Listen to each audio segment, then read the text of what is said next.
In an ongoing effort to inform citizens about issues of vital public importance, the Bureau of Governmental Research presents an interview with Desiree Charbonnet, candidate for mayor of New Orleans, conducted by BGR's president and CEO, Amy Glavinsky. Thank you for joining us this morning. Absolutely. As you may know, BGR is a nonpartisan, nonprofit research firm, and we've been in the city for about 85 years. Our primary public service is independent research and analysis in support of informed public policy making and the effective use of city resources. So in summary, we work toward more effective local government. Toward that end, in September, we launched the BGR Candidate Q&A election series. And our first report in that series was Questions for a New Mayor, which you participated in. So as part of that, we sent out 18 questions on critical public policy issues. We requested written responses, and then we published those responses in a series of reports. So we did the same thing for city council candidates as well. And all of these reports are now available on BGR's website. We come here today to continue the conversation that we started in the Candidate Q&A series and to talk a little bit more about the public policy issues that we identified in that report as critical to the city right now. Let's talk first about public safety. I noticed in your responses you mentioned that you would, in fact, increase funding for the NOPD. So can you explain to us precisely why you see a need for increased funding? I see a need for increased funding because we absolutely have to get the numbers back up. We are currently down by 500. That is pretty much the accepted number, consistently agreed upon number. And by number, you mean manpower? Manpower, yes, ma'am. And so in order to have a robust recruitment program and hiring, we've got to have the money to do so. And so we've got to increase the funding there. Since the time that I've answered your questions, the mayor has been able to get approval for a raise for NOPD. So that's helpful as well, particularly as it pertains to retention for those that we have. I mean, it's going to help us recruit, but we have got to retain the ladies and gentlemen that we have on the force right now. We can ill afford to continue to lose when we are not replacing or actually adding to the ranks with any kind of robust numbers. In your crime plan, you lay out a number of ways that you would raise revenue.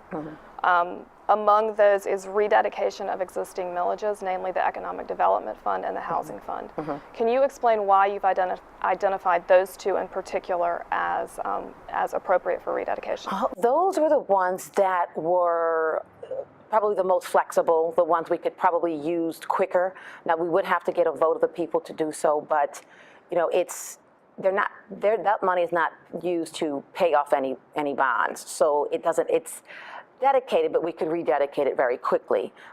This is a very serious problem, the crime problem we have now. It is a very serious problem with Mayoral and NOPD. We have got to get them the support that they need. I have identified how I would replace that money as well in the crime plan, so it's not as if I'm abandoning those.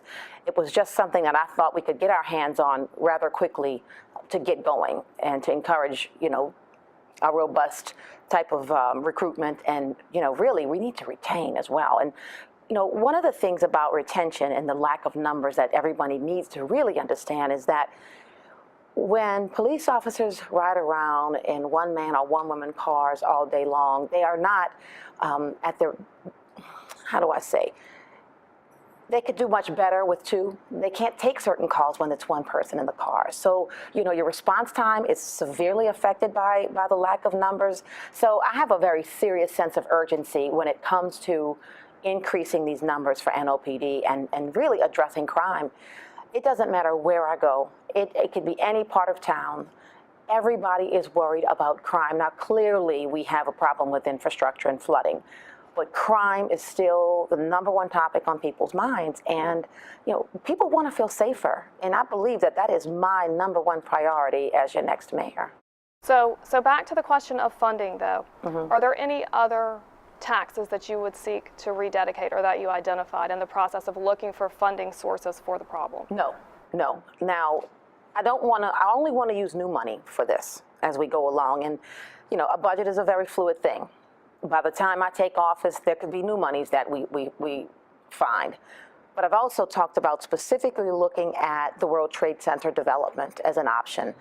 World Trade Center is going to be just such a nice shot in the arm for our community.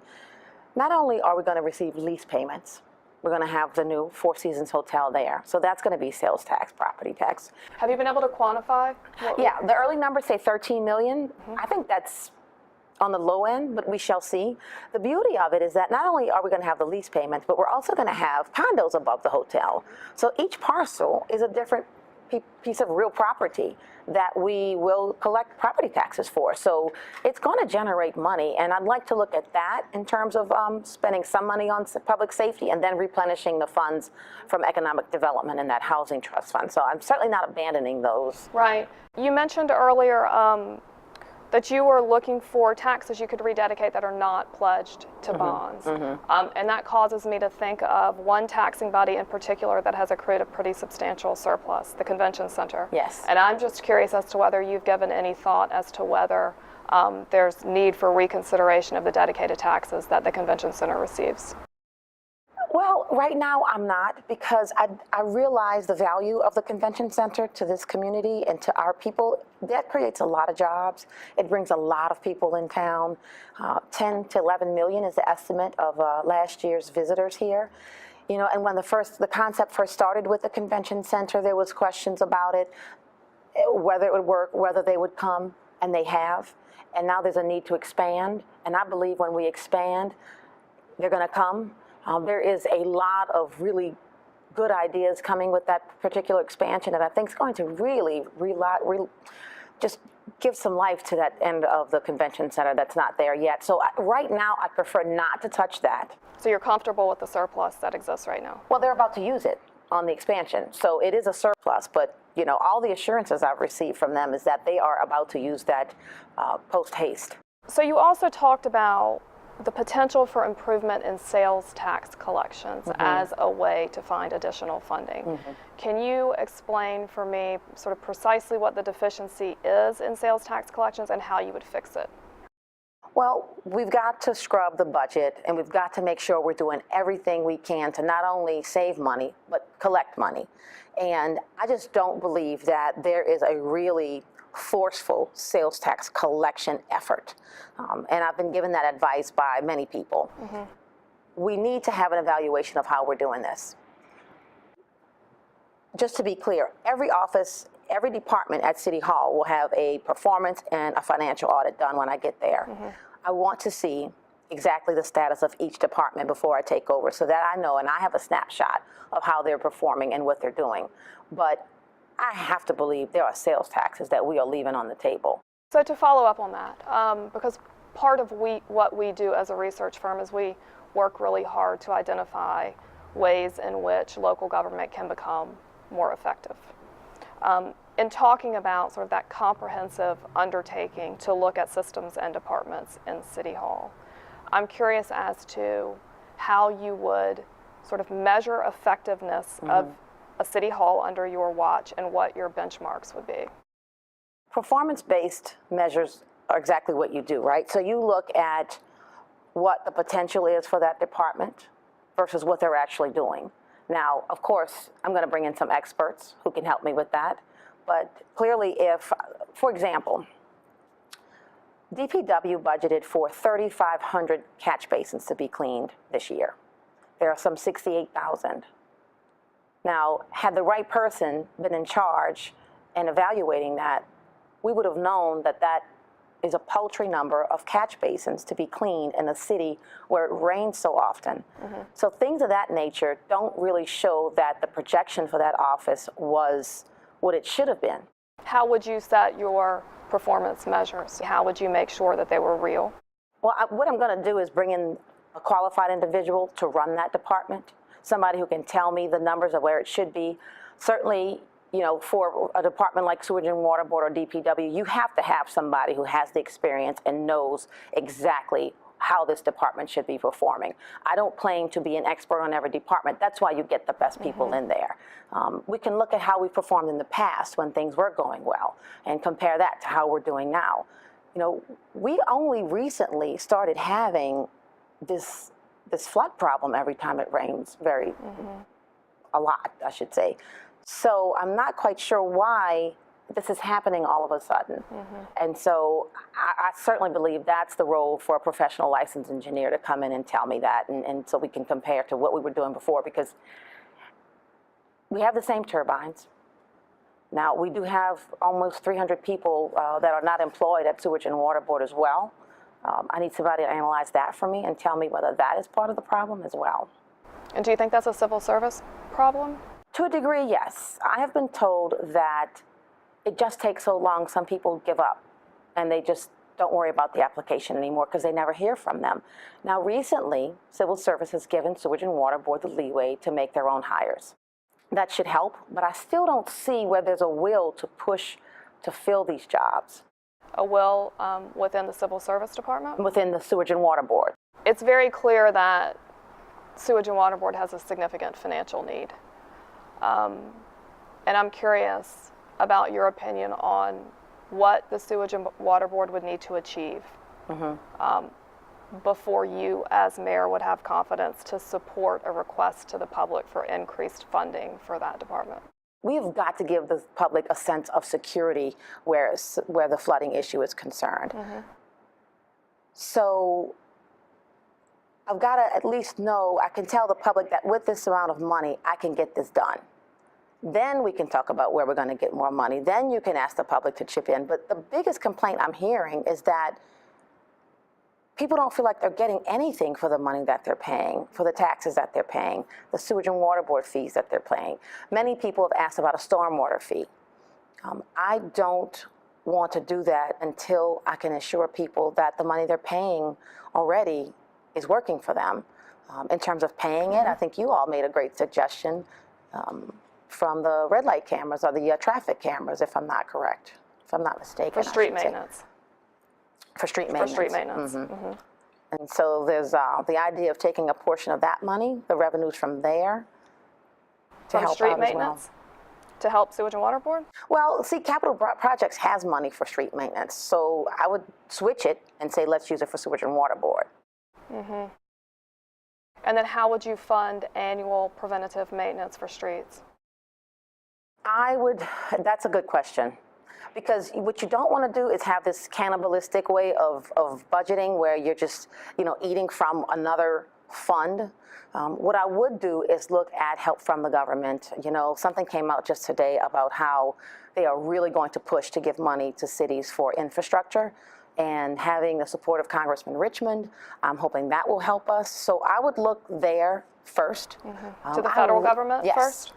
I really don't want to put this on the backs of the people today until they see progress. I think once people see progress, then they may be a little more comfortable with considering whether they'd be willing to pay any more millages or taxes. But I just don't even want to use those terms right now. Let's narrow it back down to Sewage and Water Board only and talk about sort of the structure of Sewage and Water Board. So from a governance perspective, what changes do you envision, if any, for the board or for the structure of the Sewage and Water Board itself, whether it should be folded into city government or remain independent? Well, first of all, the most important thing for me is to make sure that I hire a licensed professional engineer to run Sewage and Water Board. It has to be someone who understands the intricacies of this work.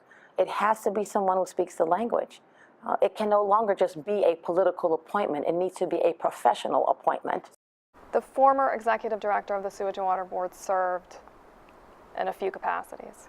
So over DPW and capital projects in addition to Sewage and Water Board. Is that a model that you would be in favor of, or do you intend to do something differently on that front? Absolutely not. That did not work. I would not have the one person managing both. Absolutely not, because in my mind, when you think about it, it ends up being like two part-time jobs. You're managing DPW, you're managing Sewage and Water Board, and those are huge departments to take over.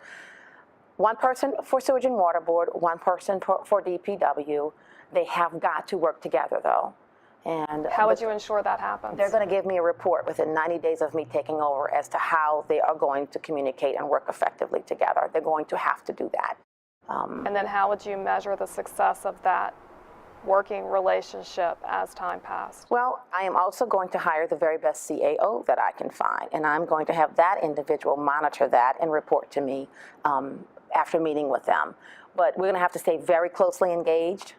It's not something that I wouldn't be involved with myself, but that's part of the reason you hire an excellent CAO, someone who can see these issues and deal with them directly, and then report to the mayor, and then, I'm going to meet with them.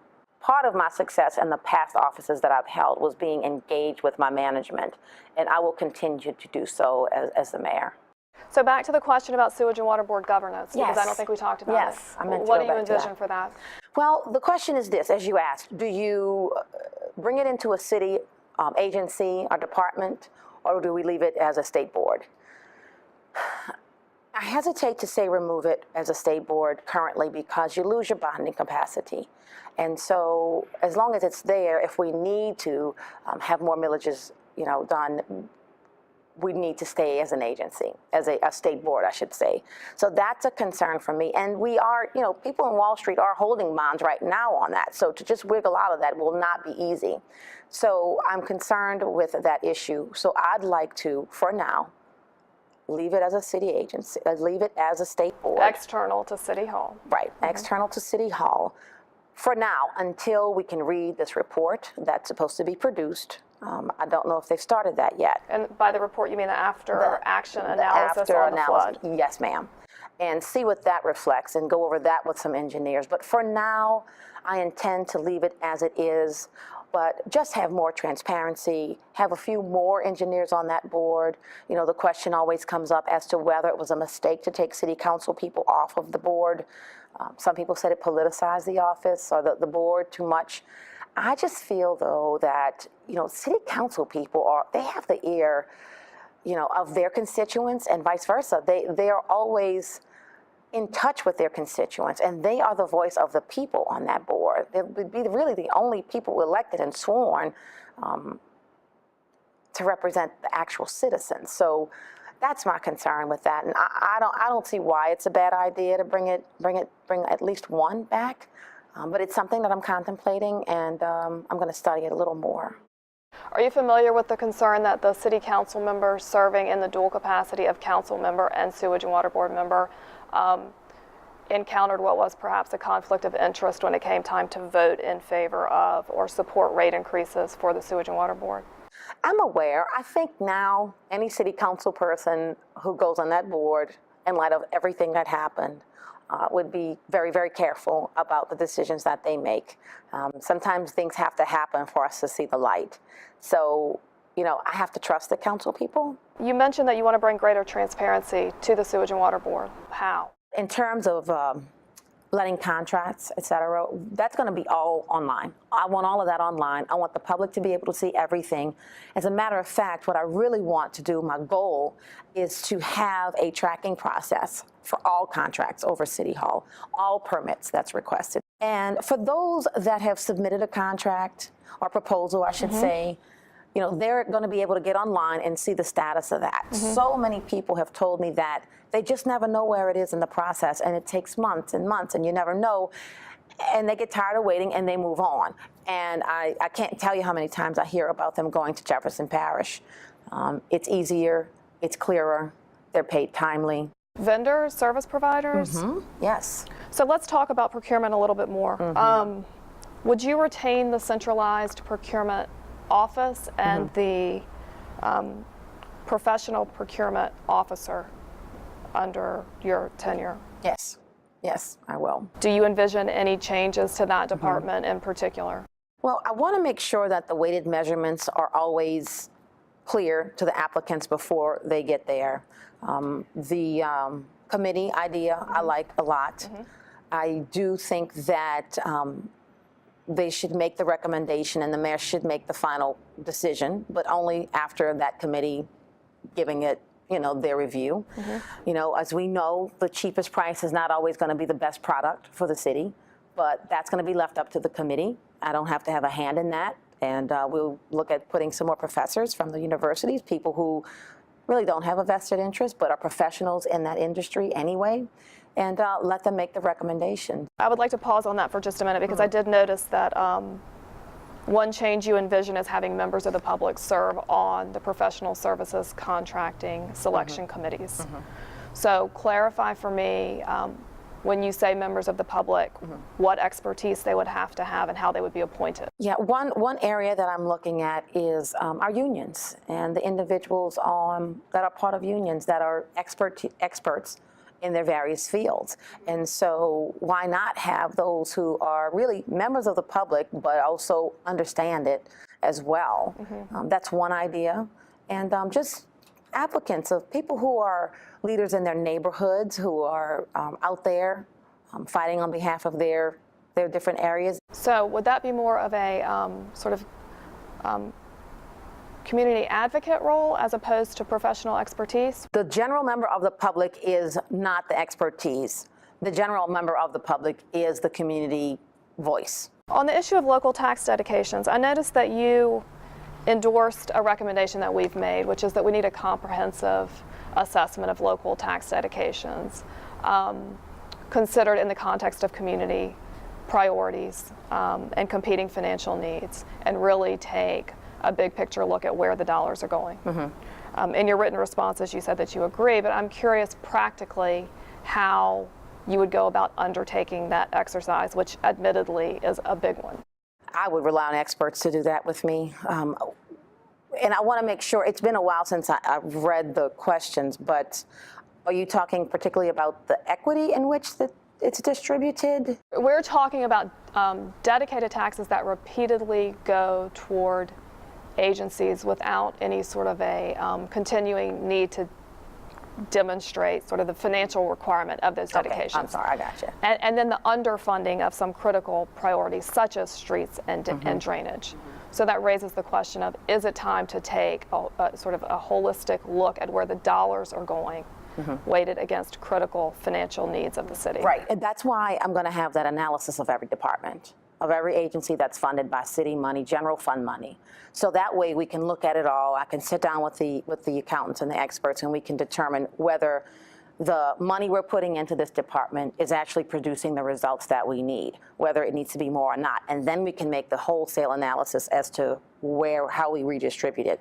You know, there are some public-private partnerships out there. I wanted to see how much what's the balance there, or if there's a balance between how much public money versus private money is being used. So there's a lot to look at, which is exactly why I want to get that snapshot so that I can analyze all of that. I'd like to go back to public safety for a minute. With regard to the police chief, you have said that you would like to give him or her the latitude to run the department without daily interference and micromanaging from the mayor's office. I'd like you to elaborate on the relationship that you envision between the mayor and the police chief. I envision certainly a partnership in fighting crime, but a police chief is an expert in their field. And I don't believe the mayor should tell the police chief how many people you should have on this beat, how many people should be stationed at a particular district station. I don't think I should tell them how to do their job. Now, what I do think I need to do is make sure we have some goals set, and we can do that together. But trying to micromanage or manage that police department, I don't believe that's within the mayor's purview. Under that model, how would you ensure accountability of the police chief to the mayor and for results? Well, I'd stay in constant contact with my police chief. The goals that we set, we're going to compare where we are in terms of getting there, measurable goals. And I think just staying in constant contact is huge. So on the issue of effective government, you have mentioned in debates that you've noted some improvements in City Hall under the current mayor. I'm curious as to what improvements in particular you've noted, what you would retain of those, and if there are any changes in City Hall that you would abandon or move away from. I have been told I've not applied for a safety and permit. It's just not what I do. But by many people who have used that system before the current administration and now currently, that it has improved. And I would want to at least maintain those improvements. Obviously have someone look at that and give me their opinion whether there could be more. I think timing is still an issue. It's better, but again, I want city employees to have more of a sense of urgency in terms of delivering to the public. I want to make sure that we are doing it as quickly as we can. You know, I have this vision that I've shared with many about City Hall and how I want to change your first impression when you walk in. And that is, I'd like to see it almost as if when you walk in, and obviously not exactly, but when you walk in an Apple store, you know, you walk up and someone immediately greets you with an iPad and they put you on a waiting list for whatever it is you may be coming for. And so if you walked in City Hall and someone greeted you as soon as you walked in and said, you know, ma'am, where are you headed today? And maybe you are going to safety and permits. Okay, so can I put your name on the waiting list now? I'll put you on the waiting list. Let me just make sure you know there's a 20-minute wait. Do you care to go? Sure. Then that's going to be connected to safety and permits. By the time you get up there, they know they're expecting you. So it's just an idea of offering that service when you walk in and letting them know that, you know, we're concerned and we want to serve you as quickly as we can. So that seems to envision sort of integration of technology Sure. throughout the building and across departments. Yes. Is that doable? I think it's very doable. Absolutely. Listen, we have got to embrace technology to help us, you know, do better. It's out there for that very purpose. I mean, think about what our phones do today. You know, I mean, it's changed, and so we have to change with it. We've got to step it up. Mm-hmm. And I think everybody's expecting that the next administration should do that. They are looking for ways that you are going to do that. Mm-hmm. You know, another big topic is employee compensation and pensions for city employees.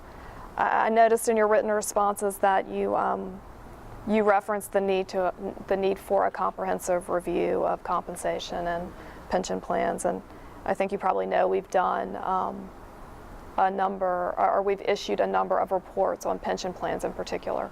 So I'm curious as to whether you have any opinion on specific areas in the local pension plans, so namely NOMERS and the Sewage and Water Board plans that deserve attention in particular. Some people work at City Hall and go to government jobs for that security for their future.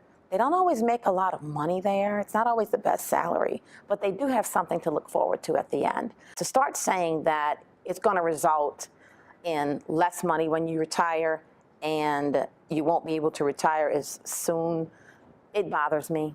You know, and I think that we need to keep it as it is. But keep again, it as it is, meaning the pension plan as it is? The way it's set up now. You know, if someone shows me that there's a better way, and like I said, I don't have the benefit of having read your analysis of it.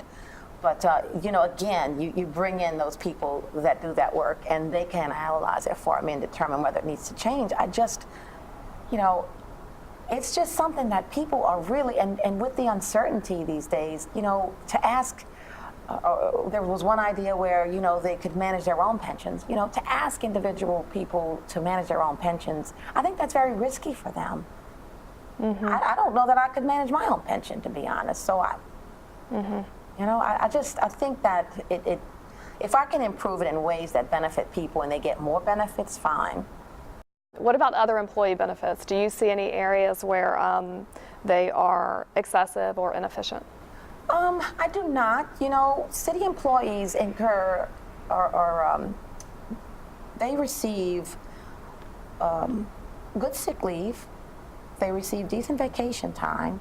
Each city employee has a $25,000 life insurance policy on them.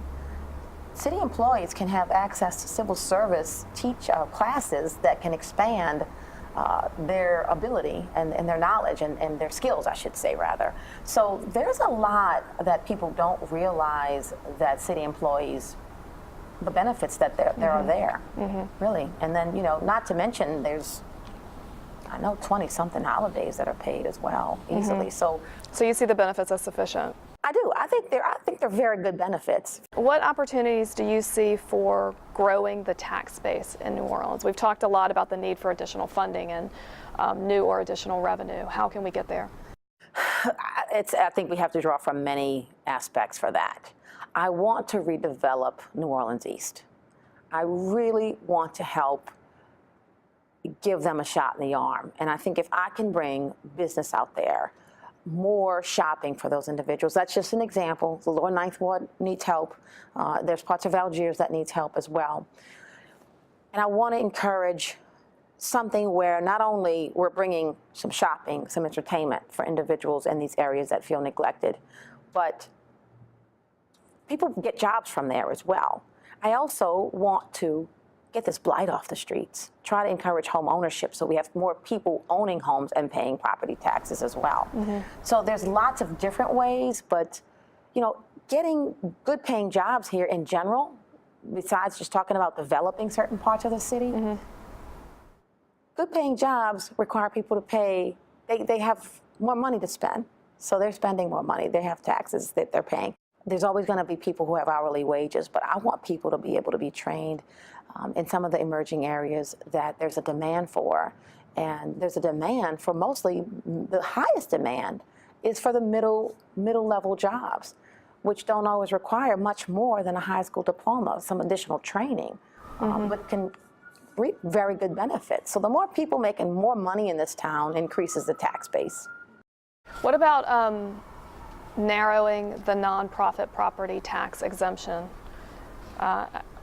I'm sure you're familiar with our work that we've done over a number of years, advocating for bringing that exemption more in line with national norms. Where do you stand on that? Well, we need to see whether these nonprofits are truly in keeping what their stated purpose is, which allows them to benefit from this tax exemption. So that's, to me, that's key. If you're a little askew of the real mission, you're just kind of skirting around to get this tax exemption, then, you know, I don't know that you should be entitled to it. So you would be in favor of a use requirement, meaning that the property would need to be used consistent with the mission of the nonprofit? Absolutely. And similarly, that the nonprofit is in fact fulfilling its mission? Yes. So on the issue of economic development subsidies, sort of relevant to your vision for an expanded tax base, what principles would guide you in supporting or opposing subsidies for economic development? You know, you'd have to have that cost-benefit analysis to make sure that the money that we're going to provide, or the incentive or the tax credit that would be given, is going to generate enough jobs that it's worth it. And that's the analysis that I would use. It's got to be worth it. It's got to generate real jobs for people. So, you know, and again, I'm going to have somebody along the way with me analyzing all those numbers to see that. I am not an accountant, but I know good accountants. There was an effort a few years ago to improve the civil service department. And I think there is concern, and we talked about it earlier, relative to the sewage and water board's need to fill jobs and the perceived inability to do that quickly enough. And I'm curious as to whether you have any more specific ideas today relative to the civil service department. Yeah, now that I've had more time to analyze things, I don't know exactly how many people are there, but I do not believe there's enough people to move these processes along. We don't know who we're losing out on by taking so long. People move on. I believe we are losing really qualified individuals by not processing individuals fast enough. So it's a staffing issue from what I can see here. And you think a part of the solution to the civil service problem is additional staffing within the department? Yes, people there to process the applications, to get more processed in a much quicker manner and get people hired. Back to the issue of streets, as you noted earlier, BGR pointed out about $52 million in street-related revenues that are currently not spent on streets. And clearly we have significant infrastructure needs relative to streets and maintenance of them.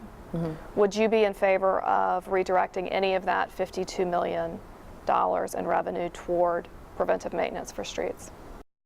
You know, it's a challenging question, because while you need to repair the streets, you also need a good plan for maintenance. So I would consider it. To say that I'm in favor right this minute, but we need to find the money somewhere. So yeah, I would seriously consider it. Do you think that the city needs to commit to a pavement management plan Yes. for streets? Yes. And do you have a dollar amount in mind that it would take to annually fund that to where it was sort of truly a successful plan that accomplished its goals? some of the numbers I've reviewed have said like $50 million. So, and that's a sizable chunk of our budget. So we'd have to see what we can afford. But part of the problem is that we're not maintaining the streets. And that's why they're in such disrepair. Other issues, obviously, the amount of water that's collected on the streets have a lot to do with it as well. Thank you for talking with us today. Thank you. Appreciate your time. You're welcome. Thank you for having me. Sure. And I'd like to add that as a nonpartisan organization, we don't endorse candidates. So both interviews of the two mayoral candidates will be featured on our website, along with the written report with your responses to our original exercise. And we also have some reports on ballot items for Orleans and Jefferson on our website that are relevant to the election that's coming up. And listen, I look forward to working with you. You guys could probably give me a lot of help once I get there. Thank you. Appreciate that. Yes. Appreciate your time.